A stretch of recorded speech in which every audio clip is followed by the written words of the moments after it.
Hey guys, it is story time. Gryphon with you here, and you're gonna be hanging out with me today, and I'm gonna be hanging out with you today, and we're all gonna be hanging out with Fluster today, our hero, who has, by the way, discovered a few interesting things about this planet. He's wandered around, he's gotten a feel for the place, and now he kind of knows, what the place, the environment that's going on around him. And one of the first things he discovered is that there is almost nearly continual storms going through here, one after the other. However, they're really slow storms, so they're easy to avoid, and they don't throw rocks around. At least he hasn't seen one that does yet, so they don't seem to be as dangerous, but they're almost continually there. The second thing he's learned about this planet is that in addition to, like, aluminum and copper, which flow like wine on this planet, it's impossible not to find them. There are also quite a lot of rare minerals. There's lots of titanium, there's lots of lithium, there's lots of coal, which is, coal for some reason is really valuable in this game. However, most of them aren't things that he can pick up with a terrain gun. He'll need to build a drill and drill them out of the ground. And the third thing that he's discovered, and this is the most unfortunate thing, is that the rarest materials on this planet are, in fact, resin and compound. In fact, they're so rare they're nigh impossible to find. So, he hasn't found any yet. He's been into some caves and he's been around. There's no resin here. And there's very, very little, what am I trying? I was about to say compost. It's not compost, it's compound. So, as the storms have been passing, and Fluster has been sitting safe in his little habitat here, he's been doing some plan hatching, some plot hatching, some calculating in that surgly brain of his, and he figures that if he could get the resin and the compound to build a trading station, then this place would be perfect to go off and mine valuable stuff and trade it for things that he could build his base with. Because you can just send it up and get compound right back, or resin right back. But he has to have the trading station. Right now there's no way to build it because there's no resin here. So Fluster's plan here is to go and get in the ship, go back to his home planet, the original planet he came from, dig up some compound and some resin there, bring it back here, build the trading station, and then continue on with the base, because we could also use a fuel condenser, would be nice, and there's other things. We want to build a full base here if we can. So that's going to be the plan. And so as soon as the storm passes by, because I'm not sure if it's okay to launch in the middle of a storm, I'd rather not try it. As soon as the storm goes by, we are going to jump in this ship and go back home. And with that storm over, we're going to jump out because we have usually a very small window to be able to get the hell out of here. Once I get up, of course, to our original planet, I'm going to have to die again to get out of the ship, but we'll deal with that. Okay, off we go. Now, I'm just hoping that we'll have enough fuel to get there. I think we will.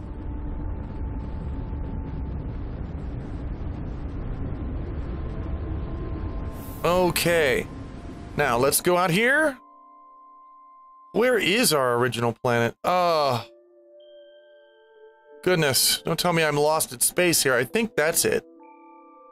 I may have to go to the moon first. It's definitely not that. Although I'm very curious about that. That may be the next one we do. Just once we get enough stuff. I'm on the closest planet to the sun now. What are these? I don't know. Okay. Come on, bring my planet in range here. Okay, the moon's in range. Oh, there we go. Boom. Alright, we can just go right to it, and we're gonna land on our old base. And from there, we're gonna take off and go compound and resin hunting, which, if you remember correctly, this planet is just filled with that stuff. So good for us. Where's our base? Where exactly is our base? It's down here somewhere. Ah, there we go. There it is right there. Yeah, boom. Just park right there, thank you. We have a fuel condenser down here, which is good. It means we're going to be able to actually refuel our ship just fine. We won't have to go digging up anything. Alright. Guess what, Fluster? Time to die. Sorry. Come on. You can make it pop out. Just pop out aside somewhere. Why it not work? Maybe I put this thing on the wrong side and I can't do it. You can usually pop out only on one side. Tell you what, let me try something. A few things here. Up. Are we dead? Yep, we're dead. Okay. We got it. Here, let's pick up all the crap that old Fluster left. Which was nothing. Oh! Only had this. Wait, no. There we go.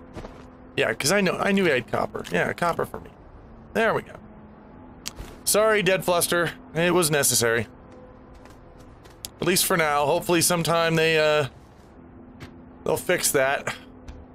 Anyway. Put these back on there. Actually, yeah, let's do it for now because... Or... You know, maybe a better idea is to stick it on the... Yeah, you know what? I'm gonna stick them down here on the base for now. That way it's easier to put stuff on and they won't go blowing away if a storm comes by. And one more. Come here. There you are. Alright. So this is what we're gonna use to actually gather up stuff. Now where's our fuel condenser? Because we're gonna need that. We're definitely gonna need that if we're gonna get back. I know I have one down here. Where is it? There you are. I found you. Alright. We can condense all the fuel we need right here. And look at that. There's already a big pocket of resin over there waiting for us. We are going to collect all the resin. Let's see. We're going to try and collect 8 resins and 8 compounds. At least. Oops. Don't fall. Why did you do this?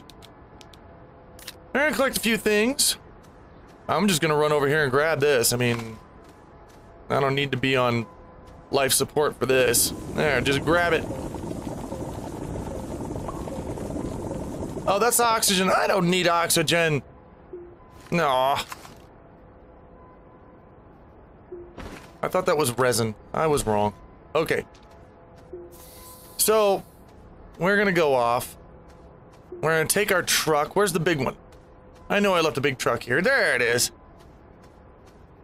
We're gonna scoot.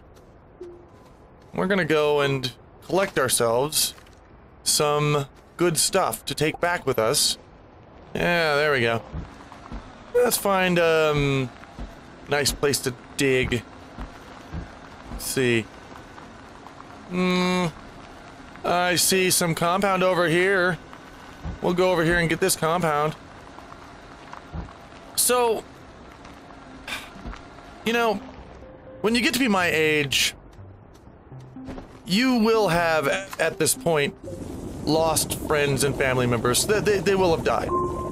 You will have had friends or family die, and it's just a fact of life.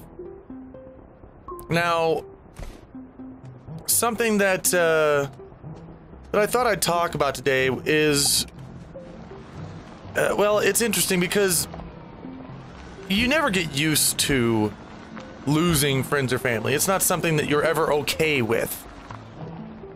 It's always impactful on you in your life when it happens. And it's not like it's ever like you get to a point where it's like, oh, lost another friend, oh well, been through it before, no big deal. It never gets to that point. However, the very first time you lose someone close to you it's different. It makes a bigger impact on you because it's the first time. It's never happened before. And that's what I want to talk about today. is the very first friend that I lost. Because like I said, it's different. It's, you know, it feels, you never really get over the feeling of it. And I haven't either. And his name was Jason Gettle. You see, kind of like now, I was wrapped up one time in a natural disaster. This was something, and I think it's something that's poignant to now, seeing as, you know, all these big natural disasters have been happening lately with the Harvey that slammed into Texas, and then Irma after that. And I have been in a similar situation. Wasn't nearly to the scale that either of those were, but it was definitely on par with the level of disaster. It was in Miami, Oklahoma. And you guys are no stranger to this town, because this is the same town where I told you about me and my friend going into the drainage sewer systems and nearly getting washed out. And if you remember, you know, it was right on the banks of a river that this thing opened up and dumped all the water into. And that river was the Neosho River. Now, the Neosho River was mostly fairly stable. However, one year, and I believe it was 1986, I think, through certain, you know, weird weather patterns that were unusual, the thing actually flooded its banks by over 10 feet. Now, we're talking Oklahoma here, so this is not a very hilly or mountainous area. It's pretty flat. And when that thing flooded by over 10 feet, we had a good chunk, I'd say maybe half of town, that was just underwater. And I'm talking like houses up to just the very apex of their roofs. You could see, we made national news in a lot of places, and very much state news. You'd almost see us every day, because this flood lasted a long time. It lasted weeks. That town was buried. And you could see the helicopter shots that they did when they went by parts of town, and just you could see just the peaks of the roofs of houses. The entire neighborhood's just gone. And my friend and I, same friend by the way, who, you know, diligently went into the drainage pipes with me and nearly got killed. He and I, at first, before the flood was too bad, he and I were kind of just fascinated with it. We were playing around with it because it was something that, you know, had never happened before. At least not to us. And one thing we were doing is we were going around and exploring, you know, places in town that we used to go, that we, you know, frequented, like, you know, some of the parks. And they were, I mean, it was amazing the difference. So just some of them completely underwater. They were just rivers now. And these were parks that we used to go to, places we used to hang out, just completely underwater. It was so weird to see it. One particular time, there was a road that we wanted to cross, and went to the other side of town. Town was kind of split in half by part of this flood. We wanted to go to the other side because there was some stuff on the other side we wanted to do, but there was this rushing, gushing, you know, flooding river that was halfway between the two. Now, the road that we walked on to get there went way under. It went way underwater. However, on one side, there was a lumber company. This lumber company was surrounded by a chain link fence. This water was up to about waist high, which can definitely carry you away, especially when, you know, it's flooding and really, really intense. But we thought, okay, we'll hold on to the chain link fence and pull ourselves across. That's what we'll do. So we tried that. And even doing that, we almost got washed away. We decided, we noped out like halfway through. We were halfway across the street and we're like, nope. We're about to get washed away, where our legs were getting carried out from under us. And so we noped and just decided to go back. Well, the flood got even worse. And eventually, it was so bad that the town declared a state of emergency, and they reserved the civic center in town to actually house people who were losing their homes, or who needed storage for their things because their houses were going underwater. Now, one thing that me and Jesse did, and I think partially we did it because we wanted to help, but also we partially did it because it was kind of an adventure. We were having fun doing it. We went over to the Civic Center and we volunteered because day and night they were doing things to help people. And one of the things they were doing is they were grabbing these U-Haul trucks, these moving vans. And they'd go into the Civic Center and they'd say, hey, who's ready to go? And, you know, you'd have like 6, 7, 8 young people go, I'm going. And they'd all jump in the back of these moving vans, which would go out into the middle of, you know, the flood, drive down the street to particular addresses that had called for help.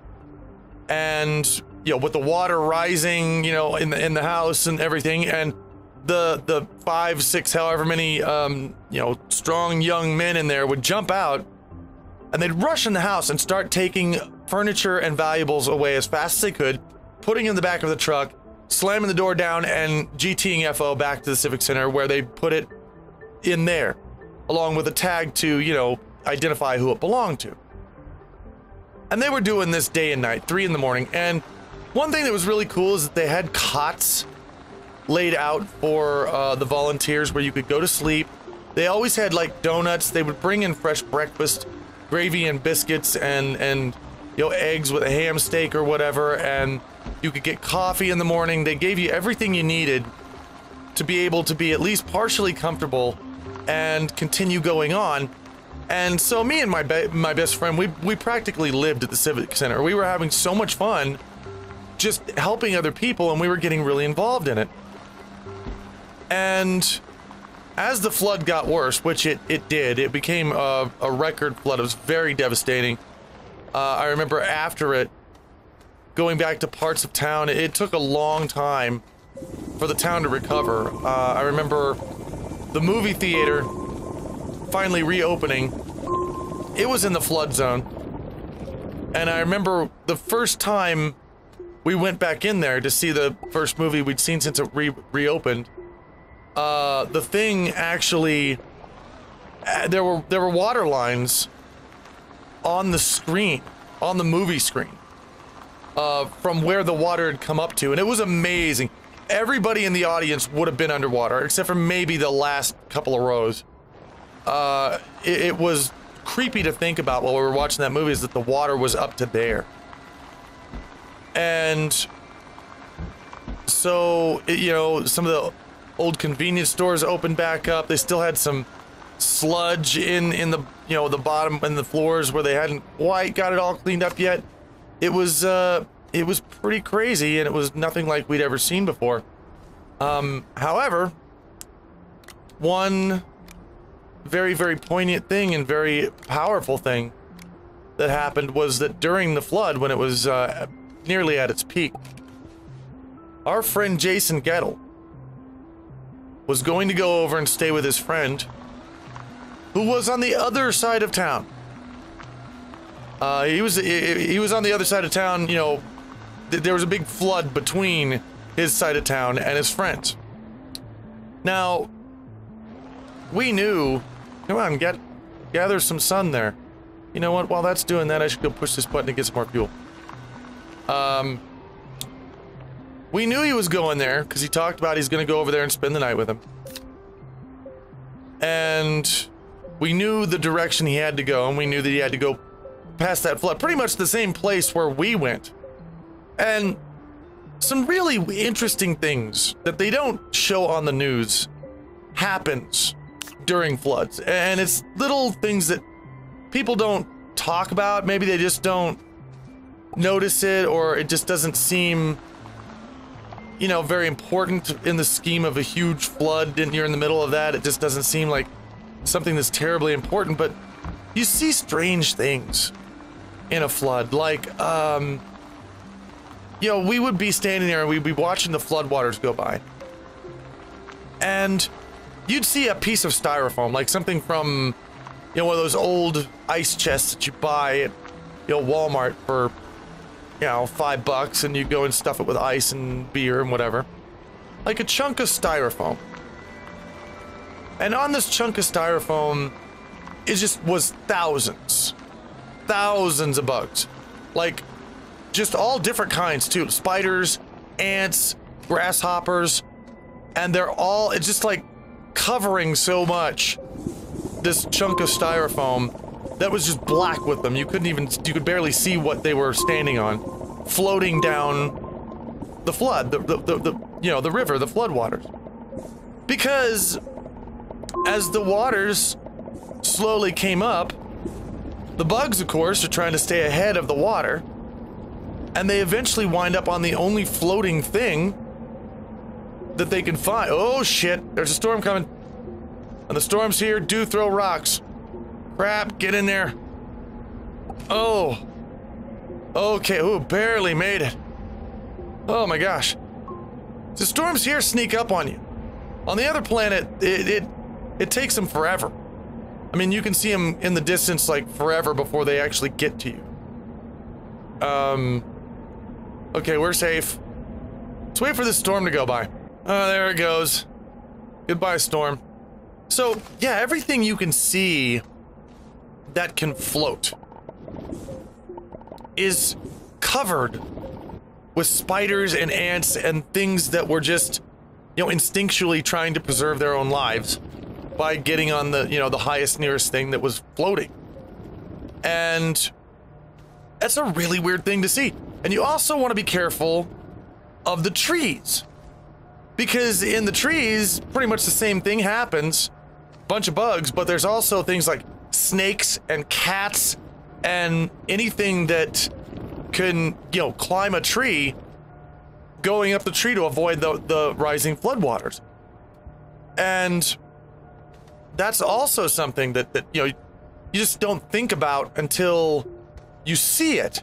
You know, you see these trees covered with cats and snakes and bugs, and and at that moment you think, well, of course this would happen this way. I mean, I never thought of it before, but it makes sense that this would happen.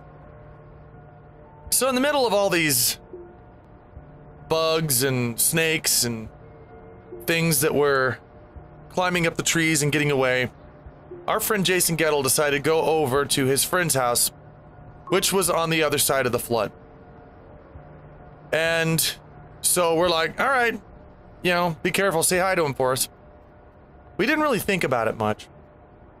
However, as the storm was subsiding, the flood, rather, was subsiding, and the Civic Center was, the city was actually starting to cut down its volunteers. It was actually starting to come to us and say, okay, it's a little bit less severe now.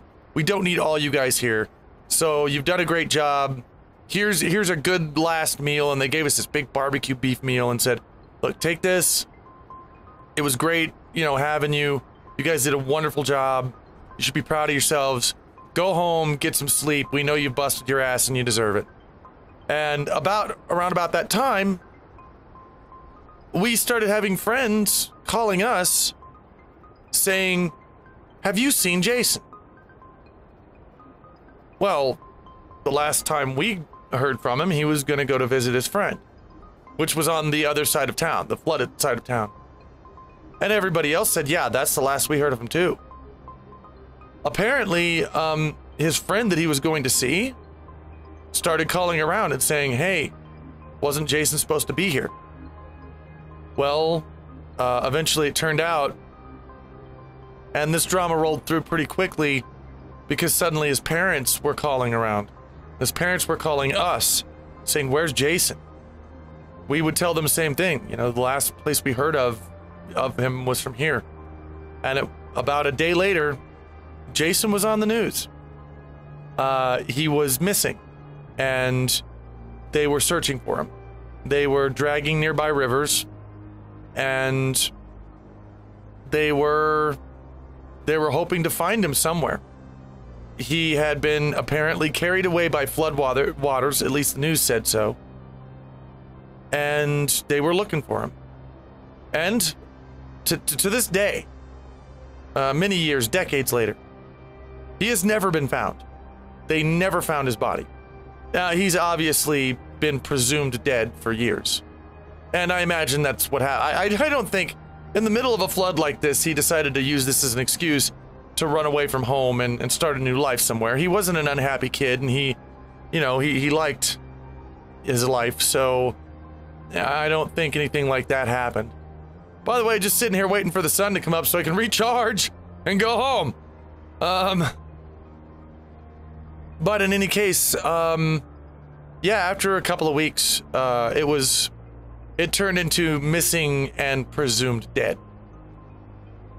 And at that point, we all kind of knew that he got washed away. He got washed away in the floodwaters, probably trying to go to his friend's house, and he died. I was, I think, 16, 17 years old, and that was the first friend that I actually lost. It was the first person close to me that actually died. And like I said before, it never gets easier. It doesn't get to where you're just casual about, oh, a friend died, okay, whatever. It doesn't happen that way. It never happens that way.